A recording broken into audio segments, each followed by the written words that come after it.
Quel événement de ta vie t'a préparé à rechercher la distinction d'être le jeune de l'année 2016 de la radio-télé Solidarité?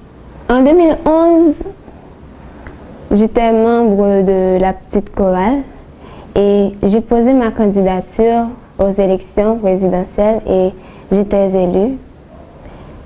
Mais j'étais toute petite, on me qualifiait de souris.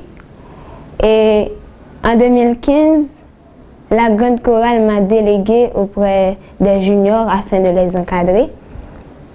Et le mois de septembre dernier, arrivé à l'école lors de la rentrée, le collège devait se doter d'un nouveau gouvernement et j'ai été choisie parmi les 367 élèves de cet établissement comme étant la présidente. Et malgré les différentes préoccupations que j'avais vis-à-vis mes études, la danse et les activités de l'église, j'assume la gouvernance de l'école, chose qui n'est pas facile. Alors, j'ai remarqué en moi d'autres capacités et dès lors, j'ai pris la décision, la détermination de devenir le jeune de l'année 2016 de la radio-télé de Solidarité afin de rehausser mes potentialités. S'il t'était possible d'envoyer un message aux jeunes haïtiens d'Haïti ou d'ailleurs, qu'est-ce que tu dirais? On remarque que dans le monde entier, les jeunes sont, disons, vulnérables, ils sont largués, manipulés, exclus et subissent toutes sortes d'influences, surtout en ce qui concerne les stars. Alors, s'il m'était offert l'occasion de leur envoyer un message, je leur dirais d'éviter toutes sortes de mauvaises fréquentations, la consommation de l'alcool, de la drogue, de se laisser emporter par la mode, car cela ne peut que détruire, ça c'est sûr. Et d'autant plus, je leur demanderai de respecter les plus âgés en écoutant leurs conseils, de se rattacher à l'église afin de renforcer leur foi, de suivre de bons modèles, comme par exemple Franck Etienne, Emeline Michel, Fidel Castro et tant d'autres. Je leur ferai savoir qu'ils sont le pilier du monde, afin qu'ils prennent leurs études en main. Parmi eux se trouvent des hommes de science, des professionnels, des génies, des sénateurs, des députés, des présidents et autres, car qui dit jeune dit espoir de demain. Depuis des années, Haïti est un pays en crise. Quelle contribution te vois-tu capable de donner pour faire une différence dans l'existence des Haïtiens d'Haïti? À vrai dire, Haïti traverse des crises de toutes sortes. Du point de vue politique, il y a instabilité, crise électorale, du fait que les gouvernements ne respectent pas la Constitution. Du point de vue économique, la gourde est totalement dépréciée, disons, est en quelque sorte dépréciée, et ce qui constitue une augmentation du coût de la vie dans le pays. De plus, du point de vue social, il y a inaccessibilité aux soins de santé, décadence du système éducatif, il y a insécurité. D'ailleurs, l'effectif des policiers n'arrive même pas à couvrir le territoire. Et il y a dégradation de l'environnement, surtout avec les déchets plastiques. Du point de vue culturel, la nation est en crise identitaire. Alors, en tant que jeune avisé, je m'engage déjà à faire la différence. En prenant mes études au sérieux, en conseillant les jeunes à mieux se former. Et en tant que présidente de l'école,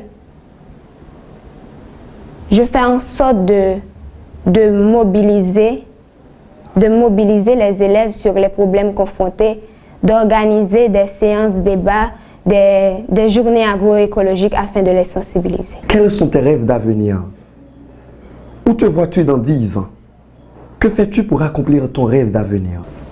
J'aime cette question. Je dois vous dire que depuis les classes fondamentales, j'ai toujours éprouvé une passion pour les maths. Or, cette discipline crée souvent de difficultés chez les élèves de l'école. En vue de les encourager, j'organise des clubs de travail, je leur donne des cours particuliers et c'est toujours avec joie que je les explique, disons que je leur explique les notions en long et en large. Et ça me fait plaisir de les aider. Ainsi, je rêve d'étudier les sciences de l'éducation en me spécialisant dans la psychologie de l'apprentissage. Et comme ça, je pourrais aider les enfants d'Haïti qui ont des difficultés d'apprendre.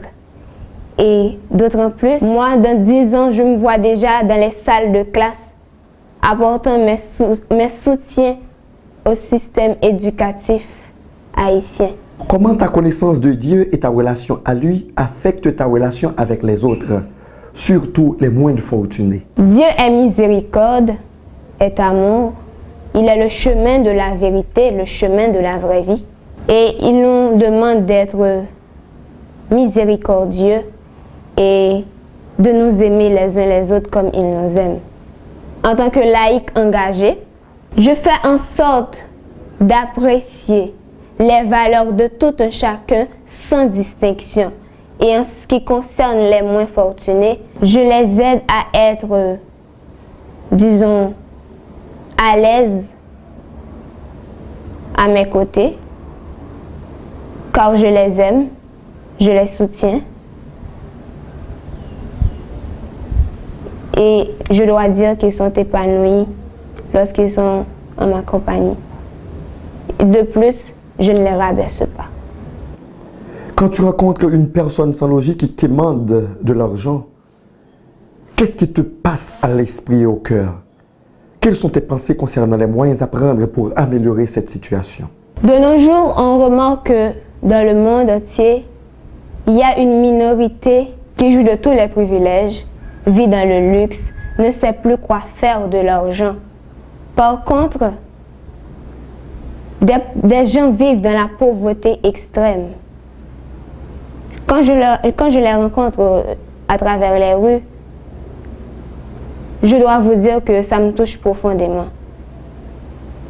J'essaie même de me mettre à leur place et je tiens compte qu'ils souffrent et que la vie est injuste envers eux. Ce que je propose afin d'améliorer la situation de ces gens-là, c'est que s'il s'agit de vieillards, de personnes souffrant un handicap physique ou mental, d'enfants démunis, il faut penser à créer des centres d'accueil afin de les encadrer car ils ont besoin du goût à la vie. D'autre part, s'il s'agit de jeunes armés de virilité, il faut penser à les rencontrer, disons afin qu'ils puissent trouver des moyens de se loger et des emplois. Et quelle importance donnes-tu à ta famille? Pourquoi? Dans l'avenir, quelles sont les valeurs que tu transmettras à tes enfants en ce qui concerne la famille? Pour moi, la famille détient les clés de la destinée de toute société.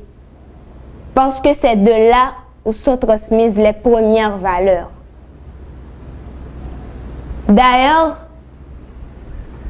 les comportements d'un individu résultent de l'éducation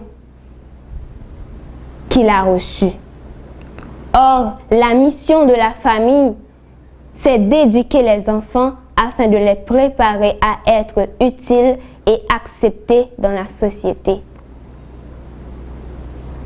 Dans l'avenir, je transmettrai à mes enfants les valeurs que mes parents ont su me transmettre, telles que la discipline, le respect mutuel, l'amour. Le tremblement de terre de 2010 a causé des dégâts considérables au pays. Plus de 300 000 personnes ont perdu la vie. D'autres pays ont connu des séismes tout aussi importants sans un taux aussi élevé de perte de vie humaine. Pourquoi penses-tu que le nombre des mortalités a été aussi élevé? Qu'est-ce qui aurait dû se faire et qu'est-ce qui doit se faire pour empêcher la répétition de ces mêmes effets désastreux dans l'éventualité de notre tremblement de terre? On sait que le tremblement de terre du 12 janvier 2010 demeure une cicatrice dans la vie de tous les Haïtiens. Que ce soit un proche, une famille, un ami, tout le monde a perdu un être cher. L'État devrait non seulement éduquer, former les gens.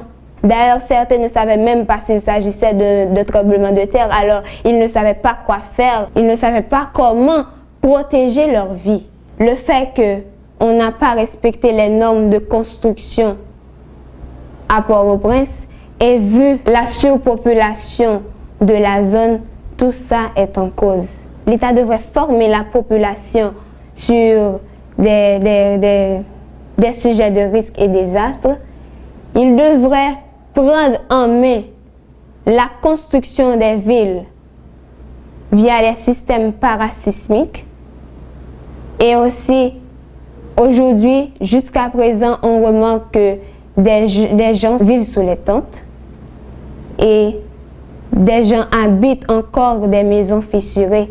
Alors, il revient à l'État de leur trouver un programme de logement tout en continuant son programme de décentralisation. As-tu une personne que tu admires et qui est ton modèle et pourquoi? En tant que jeune, je me donne le devoir de suivre une lignée correcte afin de ne pas subir de mauvaises influences.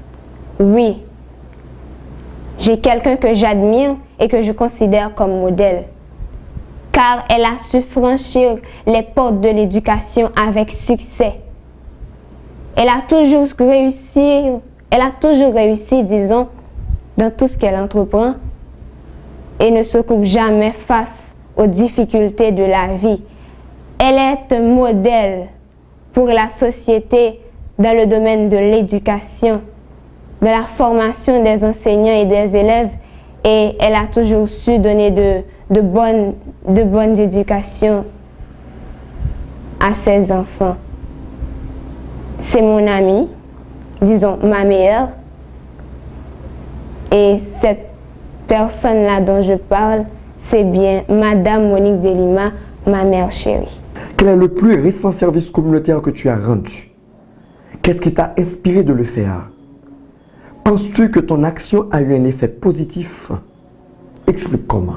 Je tâche toujours de rendre service à ma communauté, que ce soit à l'école, dans les quartiers, à l'église. Le dernier service communautaire que j'ai rendu, c'était à l'école, où le 9 et le 13 décembre, j'ai procédé à une campagne de nettoyage, gants en main. On a procédé à la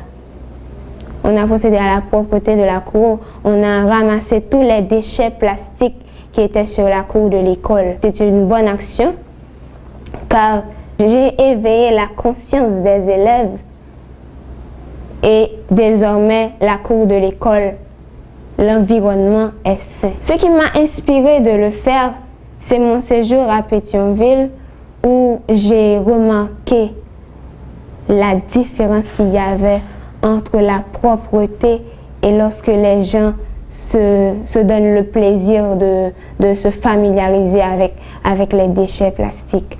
Et arrivé à l'école, je me suis dit que je devrais chambarder ce système au moins du moins que je puisse le faire.